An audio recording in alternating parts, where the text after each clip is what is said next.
I thought this was really crazy, and I took my time because I remember seeing this story initially when it popped up. I took my time to try to find a news article. Guys, I did not find one single news article that broke my heart. I'm like, why didn't this story matter enough that they did 2 separate news videos, which is cool. That's definitely cool that they got the word out there. Not one single article, even though there have been charges against what happened to this beautiful baby. So I don't have a news article to read, but nonetheless, this might be a little bit disturbing to you, but let me give you a disclaimer and I'll tell you the little bit that I do know. Some viewers may find the following content offensive and controversial. The information in this video comes from multiple sources, including court records, official police charges, news web articles, and interviews. This video commentary also contains my personal opinions about the facts of this story. The point is to use this story as a cautionary tale in hopes of preventing tragedies like these to children going forward. Viewer discretion is advised. That is your official disclaimer. I don't have a website to get this from, so what we're actually going to do is I'm going to tell y'all this baby's story. And so maybe what we'll do is we'll just start off with the news videos first and tell y'all what happened to this baby that happened at daycare. It's the strangest thing for this mother to keep her composure, for her to not have a real answer. I don't know how she's able to even deal with this. But let me show you the news videos first, and then I'll go back and read you the GoFundMe because that's the only information that we have. There are no news articles. Federal law allows citizens to reproduce, distribute, or exhibit portions of copyrighted motion pictures, videotapes, or video discs under certain circumstances without the authorization of the copyright holder. This is called fair use. It is allowed for purposes of criticism, news reporting, teaching, and parody, which doesn't infringe of copyright under 17 U.S.C. 107. So y'all, please hit that thumbs up. Let's take a look at the news videos, and then I'll go back and tell you what the GoFundMe said. Here we go. The investigation to this case started back in June of last year, and now 7 months later, the Sacramento Police Department announcing the arrest of a 30-year-old woman in connection to severe burn injuries of a child. Now, we do want to warn you that some of the images that you're about to see may be hard to watch. This is now 3-year-old Princess. About 7 months into her recovery from these severe burn injuries. I'm just fortunate enough that my child made it back home to me because it could have been a whole nother story. Some of the injuries included a burn on the back of her neck, on her foot, and a black eye. My perspective from June till now, I would have never imagined that the progress that she would have made, like physically, because she's looking a lot better in my opinion. Her mother, Alexis Simmons, says it happened at a home daycare facility she had been taking her daughter to for several months, a case Sacramento police detectives have continuously investigated. The police department did not give up on that child, didn't give up on the mom. Arresting 30-year-old Christasia, who is listed under 2 last names in the Sacramento County court system, Gamble and Chan. Now, this case was a challenging case because you're talking about really kind of a whodunit. You had one party that said didn't happen here. You had another party that said, well, definitely didn't happen here. And this is a testament to that hard work that our detectives displayed to get to the conclusion that we've reached. I just feel more so like a sense of like a little bit of weight off my shoulders now that an arrest has finally been made, but I still am still waiting for justice because a conviction hasn't been made. Simmons says she still has several questions, including how the injuries even happened in the first place. I'm still like in the dark about it. Hoping those responsible are held accountable. I look at my baby and every day I see the scar because I have to, still do wound care. So it's like it's a constant reminder. So it's kind of hard to forgive somebody when you still see something that reminds you of what they did to you. Justice would be jail time. Christasia was arraigned on January 16th, and she is expected to be back in court on February 25th. She's facing a child endangerment felony charge, and at this time, it's unknown if more charges could be added as this case now heads over to the district attorney's office. Now, Sacramento police could not confirm if she was the owner of the at-home daycare facility. In Sacramento, covering local news that matters, Kimberly Cruz, Fox 40 News. No explanation is just the hardest thing right now. Alexis Simmons says a family member dropped off her 2-year-old daughter, Princess, in the morning of June 12th to Little Wanderers, an at-home daycare facility she had been taking her daughter since November of last year. I get a call at about 2 o'clock, and I get a call saying that she's peeling. And as a mom, I'm thinking she has a sunburn. So I'm like, how bad is it? She was like, it's bad. I'm like, okay, well, FaceTime me. That's when Simmons says she saw how bad the injuries were, immediately leaving work and rushing to pick up her daughter. Originally took her to the emergency room. We noticed that she had a burn on the back of her neck, a slight burn on her foot, her left foot, and a black eye. We don't have any explanations to these injuries at all. None whatsoever. Simmons says she filed a police report in hopes of getting answers. On June 12th, our officers responded out for reports of a child abuse. What we were told was a 2-year-old had some significant burns on their back. The mom says the owner of the daycare is Christasia Chan. We checked with the California Department of Social Services and confirmed Chan was first licensed in October of last year and is licensed at this time. I just don't get how you send your child to daycare and they're perfectly fine and they come back with burns and black eyes and bruises. It just doesn't make sense to me. And you have no idea how. Because as a mandated reporter, you dropped the ball. You did not do anything you were supposed to do. We tried calling the daycare. Welcome to Verizon Wireless. The number you dialed has been changed. But the number advertised to be the facility says it's been disconnected. A previous Instagram account with the username Little Wanderers Childcare were also no longer found. This case has been forwarded to our investigations unit, our child abuse detective unit, where this still remains a really active investigation. Nobody asks for stuff like this, but it's just like, okay, what do you do when this type of stuff happens? Simmons adding she hopes by sharing her story, no other child goes through the same thing. It makes me want to advocate for parents because there should be more penalties on these providers. And that was Fox 40's Kimberly Cruz reporting for us tonight at 5. Simmons says that they're still waiting to see if the injuries will require surgery or not. We reached out to the California Department of Social Services and they said that they would not comment on the current investigation. We also found no prior incidents reported at that daycare. All right, so here's the thing. And yes, I need to give you guys a warning about that. Following video contains material that may be harmful or traumatizing to some audiences. Viewer discretion is advised. That is your disclaimer.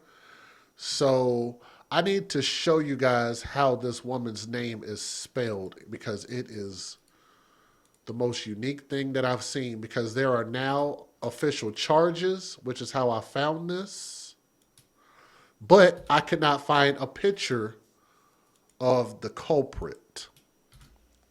At least not yet. So let me see if I could type this on my screen and show you guys what her name is. Let me screen share this. We're doing this live, so y'all bear with me. All right. I want to make sure that you guys can see this on my screen. So the person who allegedly did this to her daughter, and that actually looks like a liquid burn, like hot water, like a pot of hot water spilled on this child, some type of way. Some type of negligence happened, and that looked like hot water. I've been burned like that before on my thigh, so I know what that shit feels like, and it is excruciating. It's just bad pain. That looks like water, hot water burn. The woman, her name is Christasia, like Christasia, Kristaja. If y'all want to look that up, Lanique, Lanique, Gamble, Gamble. And sometimes she goes by the last name of Chan, Chann. So we can only guess as to which one is actually accurate between Gamble or Chan. So if y'all are able to find that information, I would love to post her picture to show who's actually been charged if we can get a mugshot or something. But let me read from the GoFundMe and let me see if I can show you guys the GoFundMe. I don't know if I took a picture of it. Let me see. I did not. But I have the GoFundMe up here. Let me show you guys on the screen.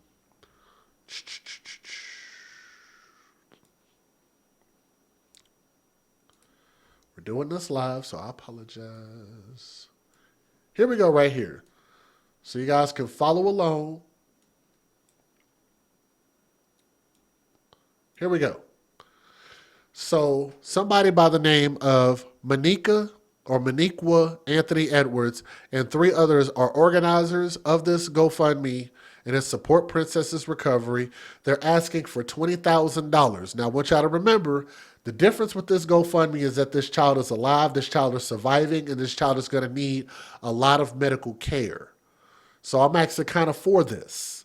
Even though we should have insurance, we got to do better on that front. But they're asking for $20,000. They've already raised $7,000, which is pretty damn good. So let's talk about this GoFundMe for a second. We'll put it maybe about there.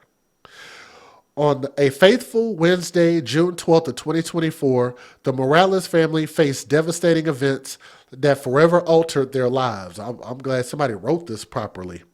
Alexis received a heart-wrenching call from a daycare provider informing her of severe injuries to her precious 2-year-old daughter, Princess, and claimed ignorance of the cause of the injuries.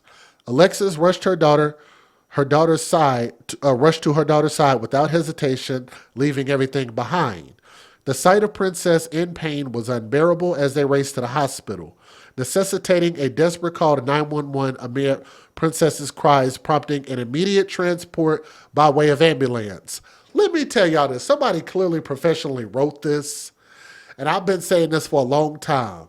If y'all are going to ask for anything over $1,000 in GoFundMe, pay somebody $10 or $100 to write it out so it can be legible and actually proofread.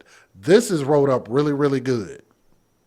So if you're asking for $20,000, give somebody $100 and let them write this up so it can actually be, what do they call it? Readable? Whatever. I forgot the term. Not legible, but comprehensible. Whatever. Anyway. At the emergency room, the extent of Princess's injuries became shockingly clear. 2nd and 3rd degree burns necessitating immediate and intensive medical care. Days later, further examinations revealed even more extensive damage, requiring Princess to undergo painful treatments and a prolonged hospital stay. The journey to recover has since been fraught, F-R-A-U-G-H-T, fraught, with daily physical therapy, wound care, and ongoing medical visits, demanding immense strength from Princess and her family. Amidst this whirlwind, they are using these incredible words. Legible is like you can see what it says. I don't think that's it's something else. It's another term. But either way you go. Amidst this whirlwind, Alexis has to navigate the difficult decision of putting her career and education on hold to ensure Princess receives the care that she urgently needs. The financial implications have been overwhelming, compounded by mounting medical bills and the strain of daily expenses. This unforeseen crisis has tested them physically, mentally, and emotionally. In this challenging time, your support will mean everything to the Morales family. Your contributions, big or small, will provide vital relief, allowing them to focus entirely on Princess's recovery journey without the burden of financial worry. Your kindness, prayers, and generosity will help lift them up when they most need it. Thank you from the bottom of our hearts for standing with us during this difficult chapter. Your compassion shines a light of hope in the darkest hour. With gratitude and warm regards, Nikki Anthony Edwards, aunt of Princess. Goodness gracious. That's worth about $20,000 in GoFundMe right there. I'll tell you what. That was written really, really well. Professionalism. That was written really well. I am impressed. One of the best GoFundMe messages that I've seen in a long time. I think it definitely deserves every dime that anybody is willing to donate. So if you want to find it, you guys know how to find it. Go and support this baby. She's a beautiful little girl. I bet you she's going to grow up and become something great. Mama, just try your best to find suitable hands to put this baby in. It is hard to find great daycare workers because you need to put them in great hands. So keep this mother in your prayers. Pray for that baby. She's a beautiful little girl. Seems to have a really, really good mother. Where's the father? We don't know. I would love to hear from him as far as this situation goes. I would love to see more of the stability between mothers and fathers and their kids under one household, raising these kids together, everybody working together. But nonetheless, this is the nature of our community. We have a lot of single mothers out there, or mothers at least, that are raising these kids without the man in the household, maybe accepting financial help or whatever. I think that we need to start doing this thing together if we're going to have these kids. That is a beautiful baby, and I cannot wait to see what she grows up and becomes. She just seems like she's going to be a bright light, beautiful smile, and keep her in your prayers and go donate to that GoFundMe. I have never been against GoFundMe, but I am all about life insurance. Get you guys some medical insurance if you can. Do the best that you can by your kids. I don't know what happened to this baby, but I do know that the person by the name of Christasia Lanique Gamble Chan, I want her face on the screen. Y'all find that picture of her? Send it to me at afcmatters@gmail.com. I'm going to expose her ass.